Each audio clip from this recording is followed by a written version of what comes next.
Hi everyone, this is Anam. Welcome to PhD jobs and admission. आज की इस video में हम यूनिवर्सिटी ऑफ लखनऊ के पीएचडी एंट्रेंस एग्जामिनेशन के लिए रिसर्च मेथोडोलॉजी पर कुछ इंपॉर्टेंट एमसीक्यूज देखने जा रहे हैं। जैसे कि आपको पता है, रिसर्च मेथोडोलॉजी आपके पीएचडी एंट्रेंस एग्जामिनेशन का 50% वेटेज होता है। यानी 50% मतलब आपका जो पेपर 1 होता है वो रिसर्च मेथोडोलॉजी होता है। तो रिसर्च मेथोडोलॉजी काफी इंपॉर्टेंट होता है और रिसर्च मेथोडोलॉजी के इंपॉर्टेंट एमसीक्यूज जो जनरली आपको पीएचडी एंट्रेंस एग्जामिनेशन में पूछे जाते हैं, वो सारे एमसीक्यूज आज के इस सेशन में मैंने कवर करने की कोशिश करी हूँ। अब मैं आपको बता दूं, यूनिवर्सिटी ऑफ लखनऊ के पीएचडी एंट्रेंस एग्जामिनेशन की जो एप्लीकेशन फॉर्म है, उसकी लास्ट डेट है आपकी 6 अगस्त 2022। यानी 6 अगस्त के पहले पहले आप आपके एप्लीकेशन फॉर्म को जल्द से जल्द आप फिल करिएगा। आपको सारा प्रोसेस देख लेना है। मैंने डिटेल में भी वीडियो बना रखा है, आप वो भी देख लीजिए एक बारी जाके, जिससे कि आपके सारे डाउट्स क्लियर हो जाए। अब मैं आपको बता दूं, जो कि आपका पेपर 1 होता है पीएचडी एंट्रेंस एग्जामिनेशन में रिसर्च मेथोडोलॉजी, तो इसके लिए हम आपको प्रिपेयर करवाते हैं, जिसमें हम आपको कंप्लीट कोर्स प्रोवाइड करते हैं। आपको वीडियो लेक्चर्स हमारे देखने मिलेंगे, जैसे कि आप स्क्रीन पर देख सकते हो। थ्योरी और एमसीक्यूज दोनों वीडियो लेक्चर्स हम आपको प्रोवाइड करते हैं। थ्योरी से आपके कॉन्सेप्ट्स बिल्ड करेंगे, देन एमसीक्यूज से ट्रिक्स बताएंगे सारे अब आपको। देन नोट्स में इंपॉर्टेंट पॉइंट्स कवर कर रखे हैं। इंटरव्यू के लिए भी काफी हेल्पफुल होने वाले हैं। मॉक टेस्ट किसी भी टेस्ट को, अगर आप किसी भी एंट्रेंस एग्जामिनेशन में अपीयर होते हैं तो मॉक टेस्ट काफी इंपॉर्टेंट रोल प्ले करता है। तो मॉक टेस्ट से आपकी प्रैक्टिस होती रहती है, आपको पता लगता है कि आप कितना आपका प्रिपेयर हुआ है, कितना आपके और प्रिपरेशन से कौन से टॉपिक्स पर आप वीक हो। And finally 1500 plus MCQs revision PDF जो कि आपका रिवीजन करती है। सो ये सारा कोर्स आपको हम एक ही जगह पर प्रोवाइड कर रहे हैं काफी कम फी में। और यहाँ पर मैं आपको बता दूं, 100% गारंटी वाला कोर्स है। हम आपको गारंटी देते हैं कि हमारे ही कोर्स से आपको एग्जामिनेशन में क्वेश्चन पूछे जाएंगे। तो आपको ज्यादा टाइम वेस्ट नहीं करना है। जल्द से जल्द हमें स्क्रीन पर दिए गए इस नंबर पर व्हाट्सएप के थ्रू आप हमें कॉन्टैक्ट करिए हमारे कोर्स को एक्सेस करने के लिए। और आप हमारे ऐप के थ्रू भी स्टडी मटेरियल को एक्सेस कर सकते हो। सो ऐप को एक्सेस करने के लिंक मैंने आपके साथ नीचे comment section as well as description box में शेयर कर रखा है, जिससे कि आप हमारे ऐप के 1 क्लिक में ही आप स्टडी मटेरियल को एक्सेस कर सकते हैं। वहां पर आपको कोई ऑप्शन नहीं आता है ऐप को डाउनलोड करिए, आप 1 क्लिक में ही सारी चीजें आप एक्सेस कर सकते हो। So that's it and let's begin with the video. तो एक बारी एमसीक्यू स्टार्ट करने से पहले मैं आपको अच्छे तरीके से हमारे कंटेंट जो हम आपको प्रोवाइड करते हैं, जो स्टडी मटेरियल हम आपको प्रोवाइड करते हैं, उसके बारे में एक बार मैं आपको फटाक से बता दूं कि हमारे इस कोर्स में हम आपको video lectures, mock test, notes provide करते हैं और 1500 प्लस एमसीक्यूज रिविजन पीडीएफ। ये सारा जो कंटेंट आप देख रहे हो स्क्रीन पर, ये आपको एक ही जगह मिलेगा। कई स्टूडेंट्स क्या करते हैं, इंटरनेट से स्टडी मटेरियल रिफर करते हैं। सो इंटरनेट पे जो लैंग्वेज यूज करी जाती है, बहुत डिफिकल्ट लैंग्वेज यूज करी जाती है, जिससे कि आपको समझ नहीं आता है क्या लिखा हुआ है, किस तरीके से ये जो कंटेंट है आपको किस तरीके से रीड करना है, कितना कंटेंट आपको फॉलो करना है। क्योंकि हम हमारे कोर्स में आपको बताते हैं आपको कितना स्टडी मटेरियल यूज करना है। बहुत ज्यादा भी नहीं आपको पढ़ना है, बहुत कम भी नहीं, आप जितना सफिशिएंट है आपके स्टडी के लिए उतना आपको पढ़ना है। सो हमारे कोर्स में हम आपको गाइड करते रहते हैं कि किस तरीके से आपको किस टॉपिक पर ज्यादा फोकस रहना है, कहाँ से ज्यादा क्वेश्चंस आपको पूछे जा सकते हैं। ये सारी चीजें हमारे कोर्स में हम आपको बताते हैं। सो हमारे ये जो कोर्स है, हम आपको गारंटी के साथ कहते हैं कि हमारे इसी कोर्स से आपको एग्जाम में 30 से 35 क्वेश्चन डायरेक्टली पूछे जाएंगे। तो जल्द से जल्द आपको कोर्स को परचेस करना है। परचेस करने के लिए स्क्रीन पर ये जो नंबर नजर आ रहा है, इस पर व्हाट्सएप के थ्रू हमें कॉन्टैक्ट करना है। याद रखिएगा, नॉर्मल कॉल इस नंबर पर नहीं लगेगा और आप हमारे इस ऐप के थ्रू भी स्टडी मटेरियल को एक्सेस कर सकते हो। सो ऐप को एक्सेस करने के लिंक मैंने आपके साथ डिस्क्रिप्शन बॉक्स में प्रोवाइड कर रखी है। So that's it and let's begin with the MCQs. Which is not true about qualitative research approach?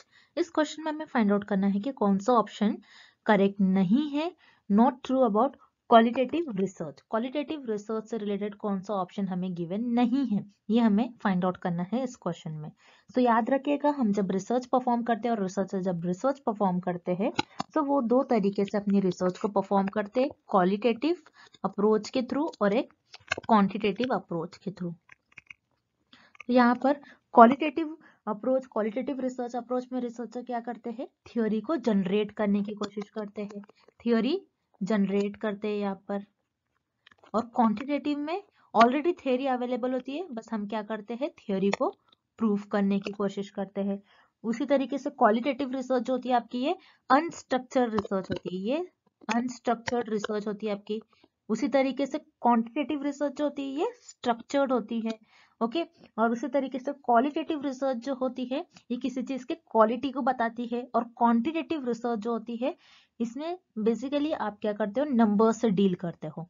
So qualitative research जैसे आप देख रहे हो, इसमें हम थियोरीज को डेवलप करते हैं, थ्योरी जनरेट करते हैं, और ये जो रिसर्च होती है बेसिकली अनस्ट्रक्चर्ड होती है।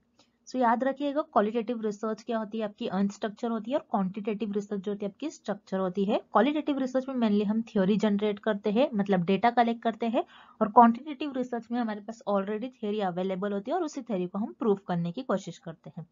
अब इस क्वेश्चन में हमें फाइंड आउट करना है कि कौन सा ऑप्शन करेक्ट नहीं है अबाउट क्वालिटेटिव रिसर्च। अब वन बाय वन हम ऑप्शंस देखेंगे। हम पहले ऑप्शन बी देखेंगे, टू डिस्क्राइब इंडिविजुअल एक्सपीरियंसेस। मतलब आप क्या कर रहे हो, इंडिविजुअल पर्सन से एक्सपीरियंस ले रहे हो। यस, आप क्या करोगे, जैसे मान लीजिए क्वालिटेटिव रिसर्च में हर एक पर्सन अपने ओपिनियन को आगे रख सकता है। ओके, आप उस पर्टिकुलर टॉपिक पर उनके फीलिंग्स को डिस्क्राइब कर सकता है, उनके जो ओपिनियंस होंगे, उनके जो एक्सपीरियंसेस होंगे उनको बता सकते हैं। तो यहाँ पर एक इंडिविजुअल अपने एक्सपीरियंस शेयर कर सकता है क्वालिटेटिव रिसर्च में, जो कि आपको वर्ड्स और टेक्स्ट के फॉर्म में देखने मिलेगा। सो क्वालिटेटिव रिसर्च में बेसिकली आपके पास जो भी डेटा होता है, आप जो भी डेटा कलेक्ट करते हो वो वर्ड्स और टेक्स्ट के फॉर्म में करते हो। सो यहाँ पर आपका जो ऑप्शन बी है, it is related with qualitative research. So यहाँ पर आपका ऑप्शन बी इनकरेक्ट हो जाएगा। Then option C, to describe variation. Yes, आप क्या करते हो क्वालिटेटिव रिसर्च में, वेरिएशंस को भी डिस्क्राइब करते हो, मतलब क्या कम हो रहा है, क्या ज्यादा हो रहा है। जैसे शेयर मार्केट आपका कब बढ़ रहा है, कब कम हो रहा है। तो जो वेरिएशंस है उनको डिस्क्राइब करने के लिए, क्योंकि डिस्क्राइब वर्ड आ रहा है यहाँ पर, याद रखिएगा, डिस्क्राइब आप कर रहे हो किसी चीज को, तो आप क्वालिटेटिव रिसर्च में बेसिकली चीजों को डिस्क्राइब करते हो वर्ड्स और टेक्स्ट के फॉर्म में। सो यहाँ पर जो आपका ऑप्शन सी है, it is also related with qualitative research. So यहाँ पर आपका ऑप्शन सी भी इनकरेक्ट हो जाएगा। देन यहाँ पर आपको ऑप्शन ए गिवन है, टू प्रिडिक्ट कॉजल रिलेशनशिप। मतलब आप क्या कर रहे हो, आपके पास वेरिएबल्स है, उनके बीच में कॉजल इफेक्ट रिलेशनशिप बता रहे हो, प्रिडिक्ट कर रहे हो। सो ऐसा आप सिर्फ और सिर्फ क्वांटिटेटिव रिसर्च में करते हो। क्वांटिटेटिव रिसर्च में आप प्रिडिक्शन करते हो, आप कॉजल इफेक्ट रिलेशनशिप बताते हो बिटवीन दी वेरिएबल्स। सो ये आप क्वांटिटेटिव रिसर्च में करते हो, क्योंकि आपके पास थ्योरी ऑलरेडी अवेलेबल होती है, उस थ्योरी पर आप कोई प्रिडिक्ट करते हो, आपकी जो कॉजल रिलेशनशिप्स है उस थ्योरी पर प्रिडिक्ट करते हो, एंड देन उसको प्रिडिक्ट करने के बाद उसको एनालाइज करके उसको टेस्ट करने की कोशिश करते। तो यहाँ पर जो आपको ऑप्शन ए गिवन है, टू प्रिडिक्ट कॉजल रिलेशनशिप्स, ये आप सिर्फ और सिर्फ क्वांटिटेटिव रिसर्च में करते हो। सो यहाँ पर आपका करेक्ट ऑप्शन हो जाएगा option A, which is not related और which is not true about qualitative research. So यहाँ पर आपका ऑप्शन ए करेक्ट है। Next, if we select the sample unit in just a hit and miss fashion, this method of sampling is called। इस question में हमें find out करना है कि अगर हम पॉपुलेशन में से सैंपल्स, हमारे सैंपल्स यूनिट किस तरीके से कलेक्ट कर रहे हैं, just hit and miss fashion, hit and miss way से हम इस मेथड से हमारे सैंपल्स को सिलेक्ट कर रहे हैं। सो ये हमारी कौन सी सैम्पलिंग की डेफिनेशन होगी। सो हिट एंड मिस का मतलब पहले तो आपको पता होना चाहिए। हिट एंड मिस का मतलब क्या होता है, ये हम एक एग्जाम्पल के थ्रू समझते हैं। मान लीजिए मैं रिसर्चर हूँ, मुझे रिसर्च करनी है, मुझे ये देखना है कि इस पर्टिकुलर शॉप से, ये जो पर्टिकुलर शॉप है, इस पर्टिकुलर शॉप से कितने पर्सन ऐसे हैं जो डव सोप यूज करते हैं।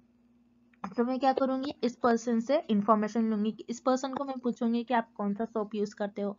अगर इस पर्सन से मुझे रिस्पॉन्स नहीं मिला तो मैं इसको छोड़ दूंगी, मैं इसको मिस कर दूंगी, एंड देन मैं दूसरे पर्सन को पकड़ लूंगी, मैं दूसरे पर्सन को हिट कर लूंगी, मैं दूसरे पर्सन से इंफॉर्मेशन कलेक्ट करने की कोशिश करूंगी, मैं उनसे पूछूंगी कि आप कौन सा सोप यूज करते हो। अगर इसने मुझे इंफॉर्मेशन नहीं दी तो मैं इस पर्सन को लूंगी। उसी तरीके से मैं किसी भी पर्सन को लूंगी, अगर मुझे जिस पर्सन से इंफॉर्मेशन मिल सकती है मैं उस पर्सन को लूंगी, अगर जिसने मुझे इंफॉर्मेशन नहीं दिया तो मैं उसको छोड़ दूंगी, जिसने मुझे इंफॉर्मेशन दिया तो मैं उससे इंफॉर्मेशन कलेक्ट करने की कोशिश करूंगी। तो ये होता है आपका हिट एंड मिस फैशन में अपने सैंपल्स को सेलेक्ट करना। सो इस तरीके से आप कन्वीनियंस और एक्सीडेंटल सैम्पलिंग में आपके सैंपल्स यूनिट्स को चूज करते हो। याद रखिएगा, एक्सीडेंटल सैम्पलिंग को हम कन्वीनियंस सैम्पलिंग भी कहते हैं। सो एक्सीडेंटल सैम्पलिंग में आप क्या करते हो, एक्सीडेंटल सैम्पलिंग में आप रैंडमली किसी भी पर्सन के पास जाओगे, आप बताओगे, उससे कहोगे कि आपको जैसे कोई भी टॉपिक पर अगर आप रिसर्च करो, जैसे मैंने यहाँ पर मुझे डव सोप पर रिसर्च करनी थी कि कितने लोग डव सोप यूज कर रहे हैं। सो मैं एक पर्टिकुलर शॉप में गई और मैं वहां से पर्सन से एक पर्सन से मैंने इंफॉर्मेशन कलेक्ट करने की कोशिश की, जिसने मुझे इंफॉर्मेशन नहीं दी मैंने उसको मिस कर दिया, देन मैंने दूसरे पर्सन को ले लिया और मैं उनसे डेटा कलेक्ट करने लगी। तो ये होता है आपका एक्सीडेंटल सैम्पलिंग। सो याद रखिएगा, एक्सीडेंटल सैम्पलिंग ज्यादातर आप मार्केटिंग में यूज करते हो। So this is the definition of convenience और एक्सीडेंटल सैम्पलिंग। सो यहाँ पर आपका ऑप्शन ए करेक्ट हो जाएगा। Then option B purposive sampling. Purposive sampling में आप क्या करते हो, आपके पर्पस के अकॉर्डिंग पॉपुलेशन में से मेंबर्स को चूज करते हो। जैसे आपका पर्पस ये है कि मुझे स्मोकर्स पर स्टडी करना है, तो पॉपुलेशन में से आप सिर्फ ऐसे ही मेंबर्स को लेंगे जो स्मोकिंग करते हो, आप रैंडमली किसी भी लोग को नहीं लोगे, आपके पर्पस के अकॉर्डिंग। सो ये होता है आपका पर्पसिव सैम्पलिंग। सो यहाँ पर आपका ऑप्शन बी इनकरेक्ट है। So this is the definition of accidental sampling, not purposive. Then option C stratified sampling. Stratified sampling में आप क्या करते हो, heterogeneous ग्रुप को homogeneous सब ग्रुप्स में डिवाइड कर कर एंड देन वहां से आप आपका सैंपल्स चूज करते हो रैंडमली। अगेन यहाँ पर आप कोई ग्रुप नहीं बना रहे हो, कोई हेट्रोजीनियस पॉपुलेशन नहीं है, सो यहाँ पर this is not the definition of stratified sampling. उसी तरीके से प्रोपोर्शनेट सैम्पलिंग, जिसे हम कोटा सैम्पलिंग भी कहते हैं, कोटा सैम्पलिंग में भी आप क्या करते हो, बहुत लार्ज पॉपुलेशन होती है देन उसको ग्रुप्स में डिवाइड करते हो, देन अपनी कन्वीनियंस और जजमेंट के बेसिस पर पॉपुलेशन में से मेंबर्स को सिलेक्ट करते हो। सो अगेन यहाँ पर ऑप्शन डी भी आपका इनकरेक्ट हो जाएगा। So here this is the definition of convenience और एक्सीडेंटल सैम्पलिंग। सो यहाँ पर आपका ऑप्शन ए करेक्ट हो जाएगा। Next, the most commonly used statistical average.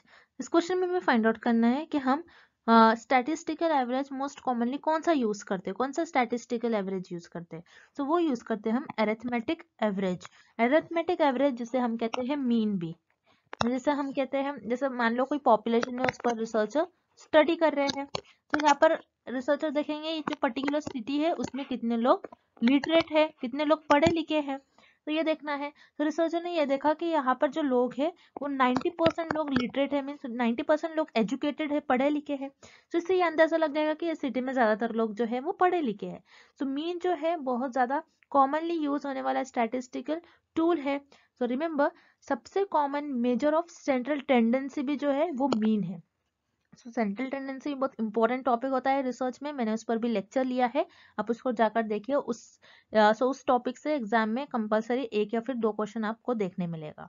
तो रिमेंबर, अरिथमेटिक एवरेज जिसे हम मीन भी कहते हैं, ये बहुत ज्यादा यूज होने वाला स्टैटिस्टिकल टूल है और ये सबसे common measure of central tendency भी है। दैट्स व्हाई पर आपका करेक्ट ऑप्शन हो जाएगा option A, arithmetic average. Next, All of the following are common characteristics of experimental research except। इस क्वेश्चन में हमें फाइंड आउट करना है कि कौन सा ऐसा ऑप्शन है जिसमें हमें एक्सपेरिमेंटल रिसर्च के कैरेक्टरिस्टिक्स नहीं गिवन है, एक्सेप्ट आ रहा है मतलब नहीं गिवन है। सो वन बाय वन हम ऑप्शंस देखते हैं। Option A, it relies primarily on collection of numerical data. Yes, experimental research में प्राइमरीली कौन सा न्यूमेरिकल डेटा ही हम कलेक्ट करते हैं। सो यहाँ पर आपका ऑप्शन ए करेक्ट हो जाएगा, this is the characteristics of experimental research. Then option B, it leads always to cause and effect relationship. Yes, experimental research हम इसीलिए कंडक्ट करते हैं बिकॉज हमको ये देखना होता है कि कॉज एंड इफेक्ट रिलेशनशिप क्या हो रहा है। मेनली एक्सपेरिमेंटल रिसर्च में हम हमारी हाइपोथेसिस को टेस्ट करते हैं, तो हम यही देखते हैं कि कॉज एंड इफेक्ट रिलेशनशिप कैसा हो रहा है बिटवीन द वेरिएबल। तो यहाँ पर आपका ऑप्शन बी भी करेक्ट हो जाएगा। Then option C, it is based on deductive logic. Yes, यहाँ पर आपका ऑप्शन सी भी करेक्ट है अबाउट एक्सपेरिमेंटल रिसर्च और this is the characteristic of experimental research. Experimental research based होती है आपकी डिडक्टिव लॉजिक पे। डिडक्टिव लॉजिक का मतलब क्या होता है कि आपके पास already theory, already information available होती है, उस थियोरी पर आप हाइपोथेसिस ले डाउन करते हैं। जैसे मैंने आपसे अभी कहा कि हम जो हाइपोथेसिस ले डाउन करते हैं उसी को एक्सपेरिमेंटल रिसर्च में टेस्ट करते हैं। तो हाइपोथेसिस को एनालाइज करते हो, आप ऑब्जर्व करते हो एंड देन उसको टेस्ट करते हो और ये बताते हो वेदर इट इज ट्रू और false. So basically deductive logic का मतलब क्या होता है, आपके पास थियोरी ऑलरेडी अवेलेबल होगी, उस थियोरी पर आप हाइपोथेसिस ले डाउन करते हो, उसको ऑब्जर्व करोगे और उसको टेस्ट करोगे, प्रूव करोगे, उसको रिजल्ट दोगे आप। Then option D, it is rarely conducted in a controlled experimental setting. No, because experimental research का मेन एम क्या होता है, जैसे मैंने आपको कहा cause and effect relationship find out करना, मतलब इंडिपेंडेंट वेरिएबल का डिपेंडेंट वेरिएबल पर क्या इफेक्ट हो रहा है ये देखना एक्सपेरिमेंटल रिसर्च का मेन एम होता है। लेकिन एक्सपेरिमेंटल रिसर्च में रिसर्चर क्या करते हैं, जो एक्स्ट्रा वेरिएबल्स है जिसको हम एक्सट्रेनियस वेरिएबल कहते हैं, उनको कंट्रोल करने की कोशिश करते हैं ड्यूरिंग द एक्सपेरिमेंट्स।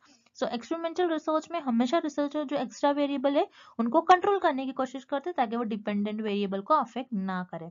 सो इसमें आपको रेयरली बोला है, दैट्स व्हाई ये ऑप्शन इनकरेक्ट है। This is not a characteristic of experimental research. So यहाँ पर आपको ऑप्शन डी करेक्ट हो जाएगा। It is rarely conducted in a controlled experimental settings.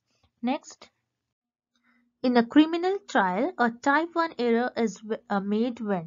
इस क्वेश्चन में हमें पूछ रहा है कि क्रिमिनल ट्रायल करा गया, उसमें टाइप 1 एरर कब अकर होगा।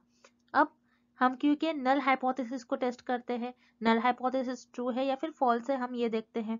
सो रिमेंबर, नल हाइपोथेसिस इस केस में क्या हो जाएंगी, आपका जो पर्सन है उसने और क्राइम में, दो वेरिएबल इस केस में person and crime. So null hypothesis क्या कहती है कि there is no relationship between the variables, मतलब इस केस में पर्सन और क्राइम में कोई रिलेशन ही नहीं होगा। इसका मतलब ये होगा कि उस पर्सन ने कोई क्राइम ही नहीं करा है। अब इस केस में आपकी टाइप 1 एरर कब होगी, हमें ये फाइंड आउट करना है। तो जैसे क्या, इस टेबल को हम फिर से रिपीट करते हैं।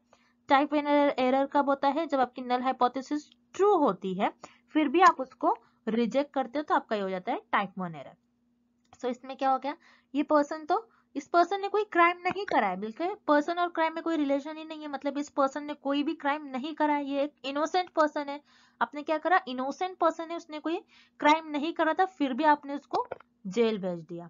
सो यहाँ पर आपका करेक्ट ऑप्शन हो जाएगा option B, an innocent person is convicted, जिसका मतलब होता है सेंट टू जेल। एक इनोसेंट पर्सन था, उसने कोई क्राइम नहीं करा फिर भी आपने उसको जेल भेज दिया। तो ये एक टाइप 1 का एग्जाम्पल इन्होंने बताया है। So for this question option be here is the right answer. Next, a reasoning where we start with certain particular statements and conclude with a universal statement is called। इस question में हमें एक reasoning की definition given है, हमें find out करना है ये कौन सी रीजनिंग होगी, क्या ये डिडक्टिव रीजनिंग होगी, इंडक्टिव या फिर एबनॉर्मल रीजनिंग होगी, हमें ये फाइंड आउट करना है। तो इस क्वेश्चन में हमें ये बता रहा है कि एक रीजनिंग है, उस रीजनिंग को आपने स्टार्ट किया एक पर्टिकुलर स्टेटमेंट से, मतलब एक पर्टिकुलर आपने कुछ चीजों को, एक पर्टिकुलर चीज को ऑब्जर्व करा, ऑब्जर्व कर कर आपने उस एक यूनिवर्सल स्टेटमेंट दिया, मतलब ऑब्जर्व कर कर आपने एक जर्नल स्टेटमेंट दिया, जर्नल थ्योरी दी। तो ये कौन सी रीजनिंग में आएगा, हमें ये फाइंड आउट करना है। सो रिमेंबर, आपको ये दो रीजनिंग याद रखनी है, inductive reasoning and deductive reasoning. Deductive reasoning में आप क्या करते हो, आपके पास एक थ्योरी होती है डिडक्टिव रीजनिंग में, उस थ्योरी पर आप हाइपोथेसिस ले डाउन करते हो, आप गेस करते हो एंड उस हाइपोथेसिस को ऑब्जर्व करते हो, एनालाइज करते हो एंड देन लास्ट में आप कंफर्म करते हो आपके रिजल्ट या फिर रिजेक्ट कर देते हो। देन इंडक्टिव रीजनिंग में क्या होता है, आप ऑब्जर्व करते हो कोई चीज को, जैसा इस क्वेश्चन में हमें गिवन है एक पर्टिकुलर स्टेटमेंट को कंक्लूड किया, एक पर्टिकुलर स्टेटमेंट को ऑब्जर्व किया, देन एक पैटर्न फॉलो किया, देन उस पर एक टेंटेटिव हाइपोथेसिस लेड ऑन करा एंड देन उसके बेसिस पर एक थ्योरी जनरेट करा। यूनिवर्सल स्टेटमेंट मतलब एक यूनिवर्सल, सबके लिए एक थ्योरी, एक जर्नल थ्योरी डेवलप किया। तो इंडक्टिव रीजनिंग वो रीजनिंग होती है जिसमें आप पर्टिकुलर स्टेटमेंट को कंक्लूड करते हैं, पर्टिकुलर स्टेटमेंट को ऑब्जर्व करते हैं एंड कंक्लूड कर कर आपको यूनिवर्सल स्टेटमेंट देते हो, मतलब एक जर्नल थ्योरी देते हो। सो ये आपकी डेफिनेशन हो जाएगी इंडक्टिव रीजनिंग की। वेराज डिडक्टिव रीजनिंग में आप क्या करते हो, आपके पास ऑलरेडी थ्योरी अवेलेबल होती है, उस पर हाइपोथेसिस ले डाउन करते हो, उस थ्योरी को आप ऑब्जर्व करते हो, एनालाइज करते हो एंड देन रिजल्ट देते हो। सो ये आपके डिडक्टिव रीजनिंग की डेफिनेशन नहीं हो जाएगी। देन यहाँ पर आपका ऑप्शन सी गिवन है एबनॉर्मल रीजनिंग। एबनॉर्मल रीजनिंग आपके साइकोलॉजी से रिलेटेड एक टर्म है। सो ये आपका ऑप्शन सी इनकरेक्ट हो जाएगा। बस रिसर्च में आपको दो ही टाइप की रीजनिंग याद रखना है, इंडक्टिव एंड डिडक्टिव। सो हम फिर से एक बार देख लेते हैं।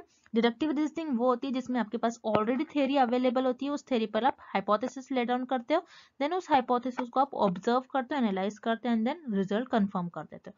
इंडक्टिव रीजनिंग वो रीजनिंग होती है जिसमें आप कोई पर्टिकुलर ऑब्जर्व करते, पर्टिकुलर चीजों को ऑब्जर्व करते, एक पर्टिकुलर स्टेटमेंट देते हो, देन पैटर्न फॉलो करते हैं, देन उस पर टेंटेटिव हाइपोथेसिस ले डाउन कर एक जर्नल थ्योरी देते हो, यूनिवर्सल स्टेटमेंट देते हो। तो ये हो जाएंगे आपकी डेफिनेशन इंडक्टिव रीजनिंग की। सो यहाँ पर आपका ऑप्शन भी करेक्ट हो जाएगा। Next, Which one of the following represent highly negative correlation?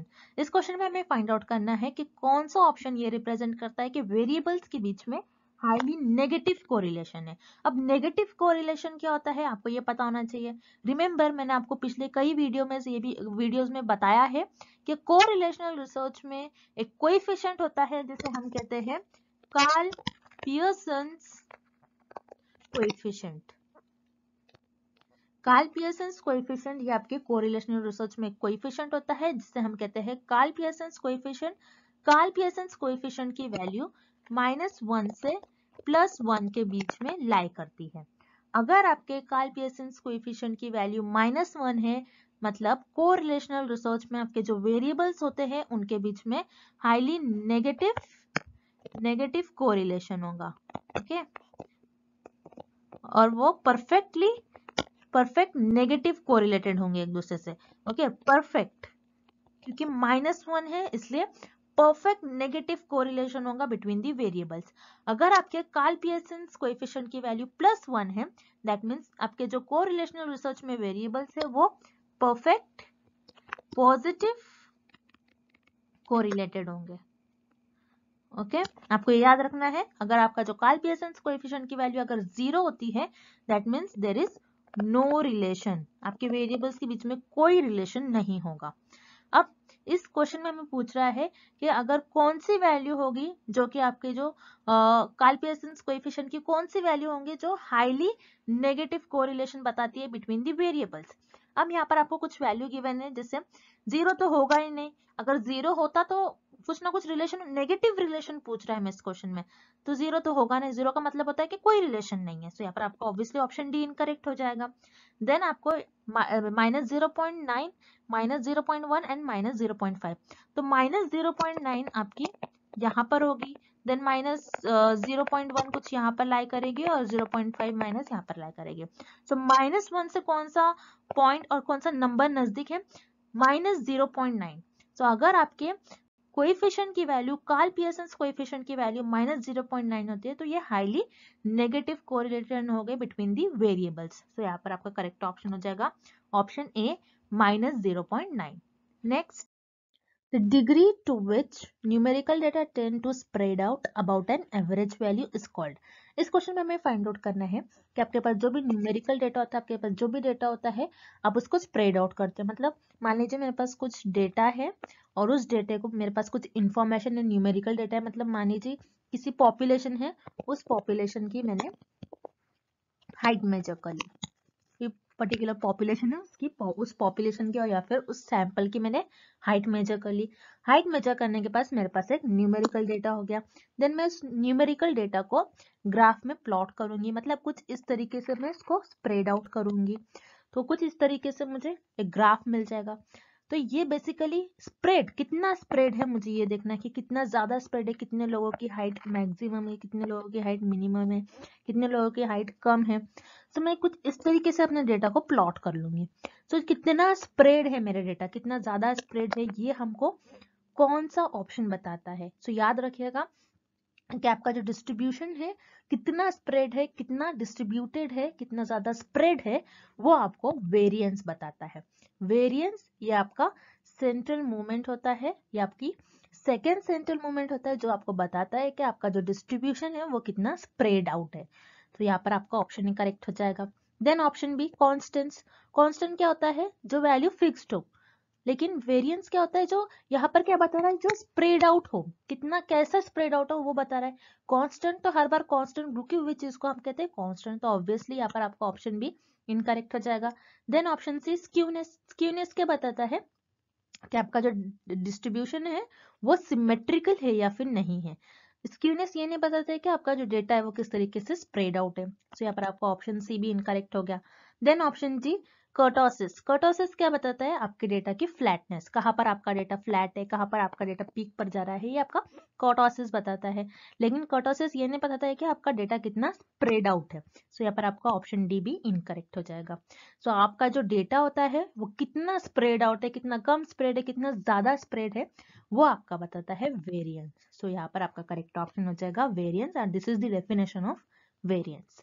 Next, all the following are parametric test except. इस क्वेश्चन में हमें फाइंड आउट करना है कि पैरामेट्रिक टेस्ट का टाइप हमें किस ऑप्शन में गिवन नहीं है। सो पैरामेट्रिक टेस्ट, ये टर्म कहाँ से आया है? पैरामेट्रिक टेस्ट ये टर्म होता क्या है, हम इस डायग्राम के थ्रू समझते हैं। तो याद रखिए, हाइपोथेसिस को हम अपनी रिसर्च में टेस्ट करते हैं। हाइपोथेसिस एक टेंटेटिव स्टेटमेंट होता है जो रिसर्चर के अजम्पशंस और गेसेस पर बेस्ड होता है। तो रिसर्चर जब भी हाइपोथेसिस को टेस्ट करते हैं तो सिर्फ और सिर्फ नल हाइपोथेसिस को टेस्ट करते हैं। नल हाइपोथेसिस को रिसर्चर जब टेस्ट करते हैं उसमें हाइपोथेसिस टेस्टिंग का यूज करते हैं। सो हाइपोथेसिस टेस्टिंग का यूज करने के लिए रिसर्चर को स्टैटिस्टिकल टेस्ट का यूज करते हैं रिसर्चर।